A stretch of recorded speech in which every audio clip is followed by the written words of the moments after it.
This is William K. Murtaugh, Mert Witness 1, and welcome to When Pigs Fly and Other Matters. Today I want to discuss a few minor developments with the wonderful and wild and wacky world of Timothy Charles Homseth and Phil McConnell. And that is this. Timothy Homseth wrote yet another article yesterday about Kirk Pendergrass. And he really lit into Kirk Pendergrass, calling him a fraud, saying that everything he's doing is a fraud, and so on and so forth. Which is amazing because Timothy Charles Homseth is actually agreeing with me. Now, I've been saying that Kirk Pendergrass and Chris Hallett are frauds from the day I found out about this bunch. And it's taken this long for Tim Homseth to figure it out. It's taken this long for Tim Homseth to figure out that Kirk Pendergrass didn't do squat to help get Tim out of his little mess that he was in. In fact, he made things a lot worse. The problem is that Tim Homseth keeps listening to bad advice and is not going to get proper legal representation to get him out of his little mess. Probably even when he gets arrested. Because it's going to happen. The reason that Tim Homseth is going to get arrested is that he is going to stop being valuable to his handlers, to those that have latched onto him as a propaganda piece, as a useful idiot, and so forth. Tim Homseth is not going to be useful for very much longer. And there is going to come a time when they're going to throw him out. Literally. They're going to throw him to the wolves, might even turn him in. But eventually, wherever he's sitting in that nice, comfortable, reclining couch, he's going to be asked to leave. And he's going to find himself going down an unknown path. It's not known if he has his original car, the little green one, because that 2012 Nissan Rogue clearly is not his car. That came out once in this little argument that was made about the car being driven by Kirk Pendergrass instead of Timothy Homseth, which means it was, for a lack of a definition, a company car, which means anyone with authority had access to the car. And that means that it belonged to somebody else, which is something we had figured out a long time ago because there's no record of Tim Homseth owning a car. And I've explained that because Tim Homseth doesn't have a place to live in Minnesota and doesn't have the wherewithal to get car insurance, it would be a little bit difficult for him to own a car. I mean, it's possible, but there would be records, and there are no records. So, it made tracking down the Nissan Road somewhat more difficult. But since the house was under surveillance by law enforcement, it was a matter of time before someone got the license number of the car and it was able to be tracked. So, the person that owns that car might be in a little bit of trouble because they are supporting this situation, and they also may have transported or helped transport the people that are in a little bit of trouble over in the state of Colorado, and that is Ms. Abzug and her bodyguard / boyfriend, who now have dropped completely off the radar. I don't believe they're calling any social media programs anymore. Haven't quite checked into that one yet, but I will here pretty soon. Um, because other than these minor blips that we're having with the feuding fools, Kirk Pendergrass and Tim Holmseth, and an occasional rant by Field McConnell, there's not a heck of a lot going on again. But it is kind of fun to go over these things. Now, there seems to be a new player on the scene, and that new player is a Mr. Chavez, who goes by DeFango on YouTube.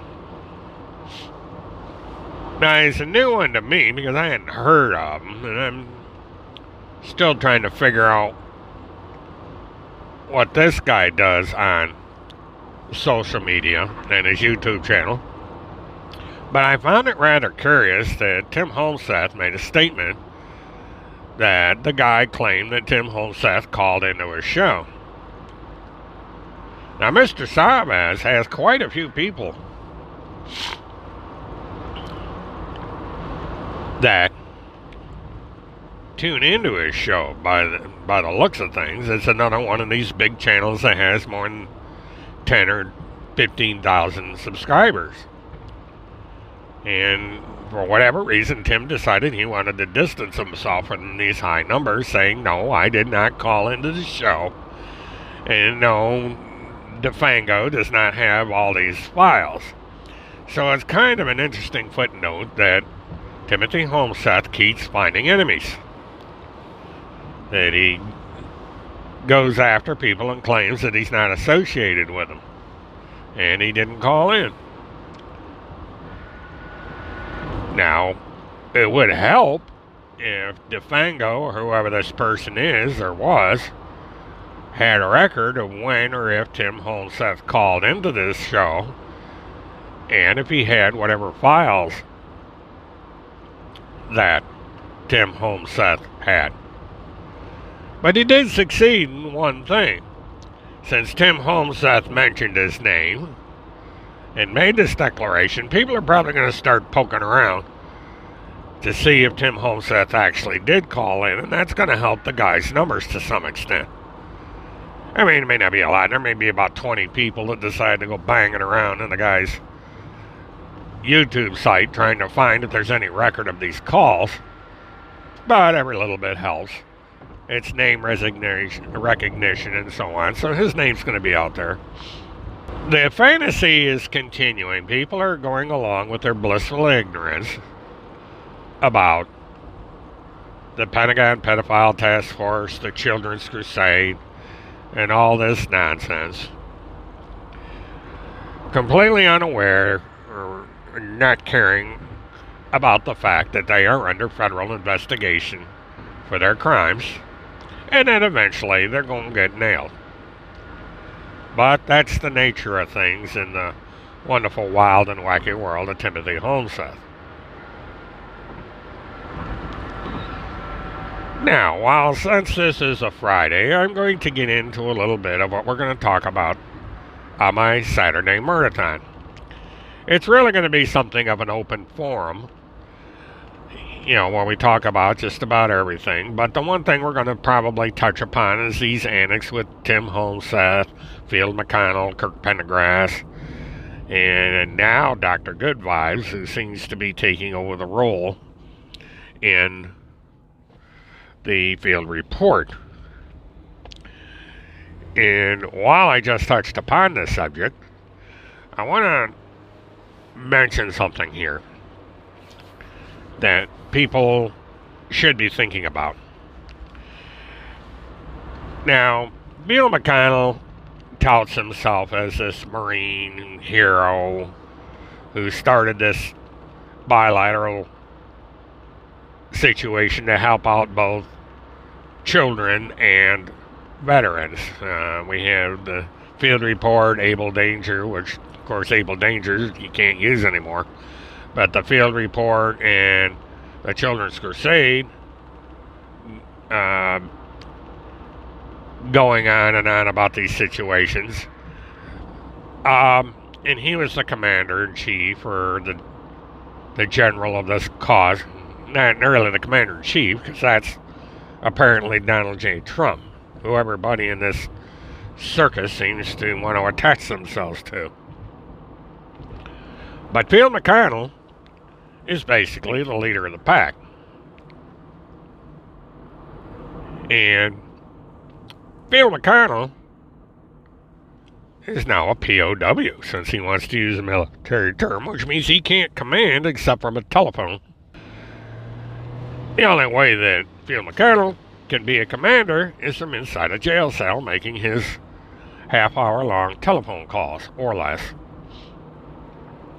You know, counting the number of daisies and printing and yapping away with his various conspiracy theories and footnotes about the fact that one of his children had their birthday and all that. But at some point, somebody's going to have to take command of the ship. And take command of the war and basically take over. And it now seems that Dr. Good Vibes was this lieutenant commander who is now probably going to be in charge of everything. It's a gradual situation. It's going to be a few weeks, I think, before we see something happen here. But it is beginning to look like Dr. Good Vibes is going to be taking things over. That he is going to be the one in command of everything. And he is going to move things along in a certain way, as was to be expected. So Field McConnell will retire like he intended to before he got arrested. And Tim Holmseth will find himself in a bit of a predicament, because with Dr. Feelgood in charge, Tim Holmseth may not be mentioned as much.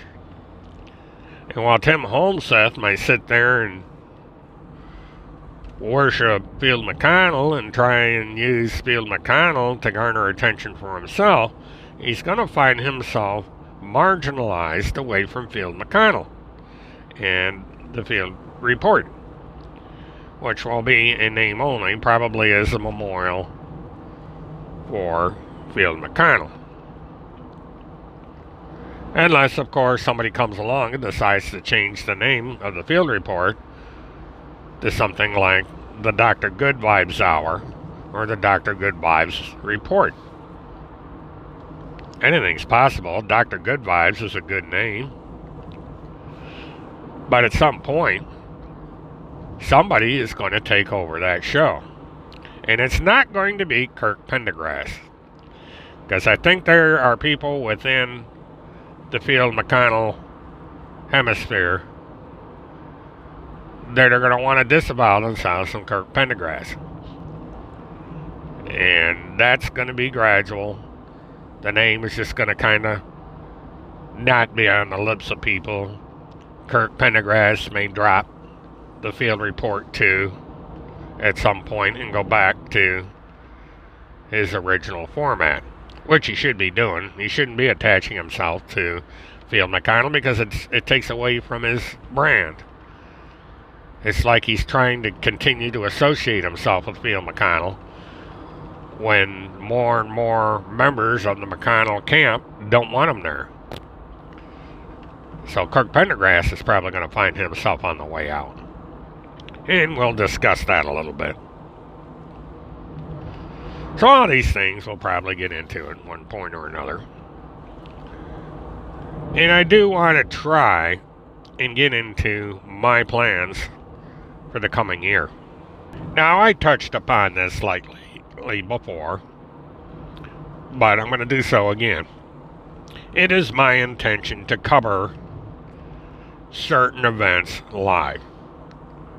I most certainly am going to cover the Field McConnell situation in Fort Lauderdale. I'm going to go down there, try and cover the trial live, so on and so forth.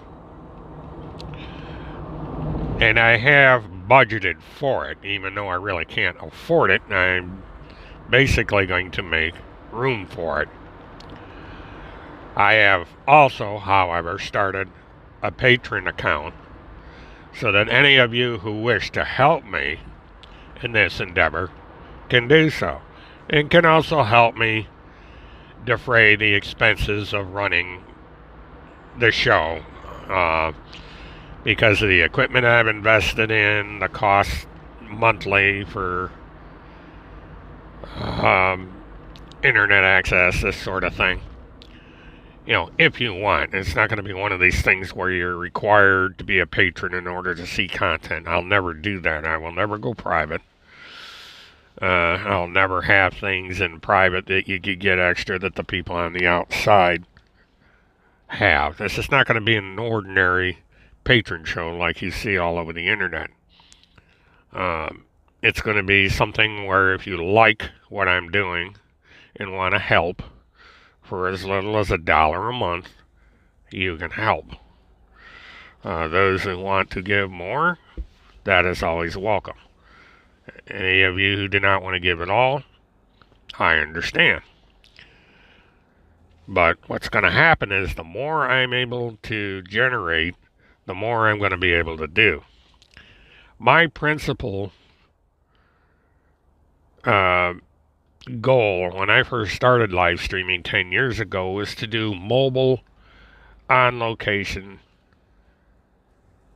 streaming, and I've done this a number of times. The last time I did it is when the Trump rally happened in Orlando. I live streamed from downtown Orlando from the outside. I did not have credentials to get inside the rally, but I did cover events from the outside. The famous Trump balloon, when it came to Orlando, I covered the inflating of that thing live.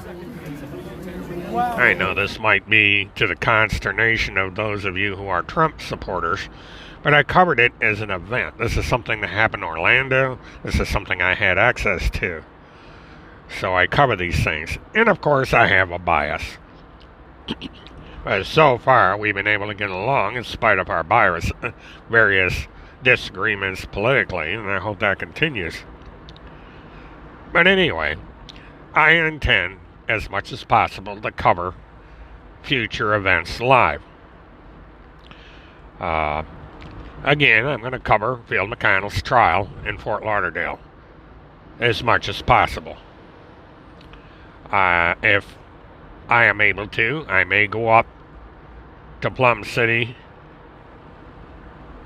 and look around up there, and if there happens to be an event having to do with Field McConnell in that city, I may cover that. And who knows, maybe some of the people that support Field McConnell that live in that city might be willing to have an interview. I intend to be fair. I don't intend to be controversial. If they want to give their point of view and talk about Field McConnell on the air, I'll be glad to have them. And we'd be doing it live from Plum City, Wisconsin. And I'll be doing the same thing in Polk County, Minnesota. I will go to Minnesota if I am able to garner the funds to do so, and I will talk to people up there. I would like to personally meet some of the people that I've interacted with on the internet. Chad being one of them, Tom being another. I would like to talk to these guys personally, and perhaps on the air. That'd be their choice. So if I'm able to get up there, maybe these people would talk to me, and I could give you a personal insight as to the people that tried to help Tim Homseth and who got stabbed in the back for their efforts, and give you a sense of what this little town is like and what the people are like that live there. This is what I like to do. I like to go around and give people a personal look at the places and the people that are behind the events that happen that we follow on the internet. And so that's my main thing. I'll probably put up a PayPal and GoFundMe or something, just different options for people if they want to help. If they decide it's not worth their time to put down their hard-earned money towards these endeavors, I completely understand, and it'll, if I'm not able to go to these places, I'll continue on live streaming and mobile streaming as best I can. You will at least get my coverage from Fort Lauderdale. That much I'm going to do. And then, like all marathons, we'll just sit there and, you guys will be in the chatting amongst each other, maybe asking me a question or two, and we'll just let the show drift along, like Monty does, and just talk. Now, one thing I would like to get from everybody is, generally when I do these mobile talkathons, I edit them once I get to the airport and I'm on my way to do my business for the day. I put in the slides, the pictures of people that I'm talking about. If I'm talking about a document, I might pop the document in there at some point. And I wanted to know if you wanted me to continue to do that or just make this into a mobile podcast where I just blather along for a half hour, 45 minutes, and just shoot the thing up, maybe with a cover image, so that you could probably multitask. You could be sitting there surfing the web and I'd be in the background or something. I'm looking for what you want to see out of my daily monologues, since there's a few people that are interested when I do these things, even though I'm repeating things that are already known. But this is for your consumption, and I want to know what you want to see come out of it. And I want suggestions as to what you would like to see covered, suggestions as to how I could improve things for you when I do these daily monologues. And I'm trying to figure out what I'm going to do on day 100 of Phil McConnell's incarceration. Now, that's 40 days from now. A little more than 40 days, because we're at day 68. So that's 42 days. So that's going to be pretty darn close to when Phil McConnell's going to be in Fort Lauderdale. It's going to be right on top of it. By the time I go on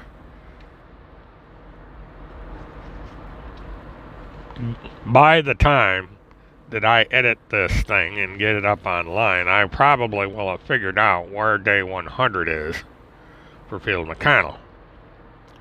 And I'm probably going to start a little countdown. I may start it tomorrow. 69 is a good number. For a lot of reasons. So basically what I'm trying to say in all of this is that this is basically your show. It is up to you what direction it takes as to what you want to see, what you want me to do, as best I can from down here in Orlando, Florida. And as I said, there are capabilities of going to different places and covering events live, which I can do, provided I have the resources to do that. Because unfortunately, things cost money, and unfortunately, as a retiree, I don't have that much discretionary money, so I have to do as best I can with what I got. And if you're willing to help, we can do that. So I think what I'm going to do is, for now, I'm going to close out. And I'll see everybody over on Twitter, and mostly on Twitter. I don't do Facebook all that much, but I'll see you on Twitter. And there's going to be the Saturday Night Murderthon, 9 p.m. Eastern, give or take 5 or 10 minutes while I get set up. I try to get set up and get on time, just like any other professional broadcaster should, even though I'm not exactly a professional webcaster. But to try and get some consistency. And so that those of you who want to bounce back and forth between me and Monty, you can do so. I don't like to compete against Monty. I don't look at it as a competition. I mean, there's people that have been with Monty a long time, so he deserves to retain his audience. And the nice thing about YouTube is live streams get recorded, so when you're finished listening to Monty, you can see what I talked about and chime in on the comment section. And so, there's that. So I hope some of you tune in tomorrow. Do me a favor, if you can, try and get people to come over and subscribe. Mainly because if I can get up to 1,000 subscribers, I can live stream to YouTube. I do have the capability of live streaming to Periscope, but I would prefer to live stream to YouTube because it's a broader audience. Now, for some strange reason, YouTube came up with a requirement that you have to have 1,000 people in order to mobile live stream. I'm not understanding the logic. There may be some technological reason for it that adds to the cost of YouTube's providing content, but I don't know. I haven't quite figured out why it's necessary to have a minimum number of people in order to live stream mobile to YouTube. But it's their platform and their rules, so I have to work with that system. So if I could get people who would be kind enough to subscribe so that I can reach that 1,000 user platform, it would help a lot. It would make things a lot easier when I'm live streaming. I don't have to hunt down a Wi-Fi hotspot in order to live stream. I can do it directly from my equipment. Because even with a Wi-Fi hotspot, since it's going through a mobile device, which my portable Wi-Fi hotspot is, I would still have to have that 1,000 subscriber minimum in order to live stream in the field. So that's something to work on. So once again, this is William K. Murtaugh, Hurt Witness 1. See you at 9 o'clock tomorrow night. Until then, have a good one.